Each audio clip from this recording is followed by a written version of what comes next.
क्रांती news, आवाज सर्वसामान्यांचा।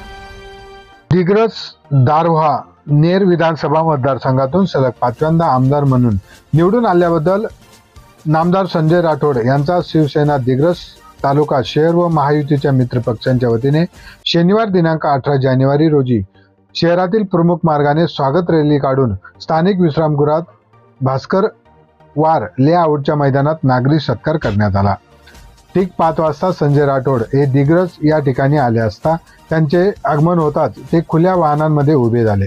दिग्रस शहरातील कानोबा पेट्रोल पंप पासून ते भास्करराव लेआउट पर्यंत रॅलीद्वारे त्यांना आणण्यात आले। या रॅलीमध्ये जागोजागी नामदार संजय राठोड यांच्यावर जेसीबीने पुष्पवृष्टी करण्यात आली, तसेच फटाक्यांची आतिषबाजी देखील करण्यात आली।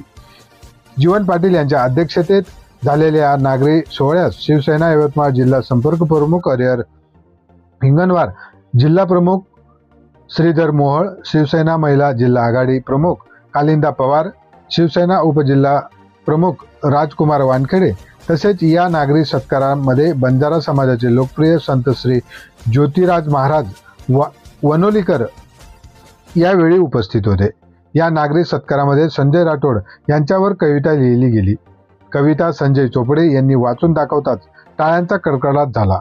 संचालक सुरेंद्र मिश्रा व संदीप रत्नपारखी यांनी केले। कार्यक्रमासाठी शिवसेना पदाधिकारी व कार्यकर्त्यांनी पुढाकार घेतला होता। महाराष्ट्र क्रांती न्यूज साठी तालुका प्रतिनिधी सनी मधुकर चव्हाण, पुसद, महगाव, यवतमाळ।